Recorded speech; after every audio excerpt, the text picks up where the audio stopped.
Hello, happiness seekers. My name is Klaudia. Welcome to the summer break at the Happiness Challenge.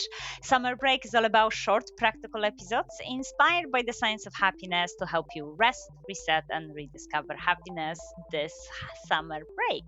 Whether you are traveling near or far, let's talk about how mindfulness can help you truly savor the journey and connect with others along the way. So let's dive in.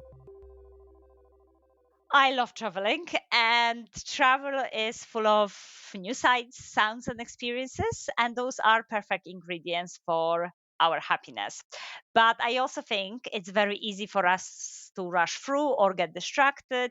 I often would come back from traveling thinking, "Oh my God, that's really felt like 5 minutes," and I think it's because it's quite packed, and we're just not really paying attention to the present moment that often. Mindfulness help us to really tune in and fully experience each moment, making our travel more joyful but also memorable. There is absolutely growing body of research around mindful travel, and that research shows that mindful practices can really enhance our satisfaction with holidays, so how overall we are satisfied with them. Mindful practices can also foster deeper connection with nature and local cultures because we're slowing down and really trying to connect. And they can even promote pro environmental behaviors because we are more mindful of our choices. So here are three very simple mindfulness practices for your next trip that I really incorporating in my travels. Number one is mindful arrival. So when you arrive somewhere new, pause for a moment. Notice the smell, the color, sounds, how your body feels. It's almost like taking a breather and yes, we have arrived. Number two is sensory check in. So, again, when you're moving about, when you're doing different things across your day, across your travel, at any point, simply ask yourself, what can I see, hear, smell, touch right now? That really brings us down to the present moment, really help us to reconnect with our body. It's a great micro rest moment.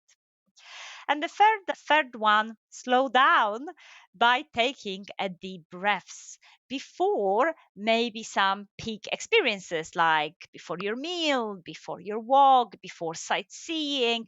Just really take few deep breaths to really let yourself absorb the experience and kind of enter the experience from that space of I'm here and I'm really concentrating what's in front of me.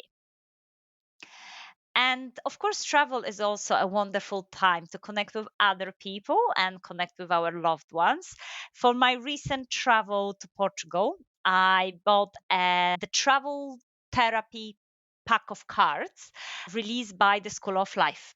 And the pack includes simple questions to spark interesting conversations about the place that you are traveling in. And my husband and we absolutely loved it. I mean, we literally spent hours and hours discussing those cards over a nice meal in the restaurant or when we were shoring on the beach. And I must say, it was actually a big contrast, especially in restaurants, to many couples who we have encountered around us who would eat their nice meals whilst being on the phone. So, again, I think when we're on holiday, to really experience the travel to the fullest is to have conversations. And also, research shows that when we describe something to other people, we will later on remember it more vividly. So, here are some questions for you to spark meaningful conversations with your loved ones. I have five for you to choose from. One is, what's been your favorite moment of this trip so far? Describe it with as much detail as possible. Number two, what's something new you've discovered about yourself on this journey? So, quite reflective one. Number three, if you would be writing a novel set in this destination, what would it be about and what might happen here? I think quite playful question, and that's what we really have spent quite a long time discussing. Number four, how can you change your life in line with something you have seen here? So maybe you have seen something that's, oh, that'd be very nice to incorporate as part of my routine. Number five, if you were a tour guide here and you could show people anything at all, what might you want to show them? I think, again, really interesting question of what stands out for us when we travel to a new destination. Now, if you are traveling solo, you could still absolutely use those questions. And you could use those questions to journal your answers at the end of the day to capture your memories more vividly. And again, have fun and be playful about your answers.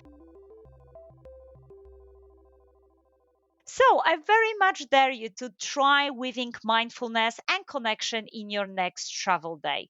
You may find that the real joy really comes from being truly present. And really, it would be incredible for you to later on come back from holidays and really reflect on how much you can remember from the travel and whether it is more vivid because you paused more often during your adventures. So thank you so much for listening. I wish you a wonderful summer adventures wherever you're traveling. Now, before I say bye, a big request to all of you. The pre orders of my book, The Alphabet of Happiness, are now in the full swing. And the pre orders, they don't just make me happy. Of course, they make me really happy and excited. But it's not only that, they actually make a real difference. And the more pre orders The Alphabet of Happiness receives, the more likely bookshops are going to stock it in a physical format on their bookshelves. And therefore, I can reach even more people and share my insights on the science of happiness. So, if you are considering picking up a copy, now is truly, truly the best time. Every single pre order counts. If you already pre ordered, massive thank you. And if you would like to pre order, you can head to my website, thehappinesschallenge.co.uk/book. You will find there a description of the book, and you will also find there the list of all online bookshops where you can pre order your copy. So, thank you all for listening. Thank you all for your support. I see you in the next episode. Bye.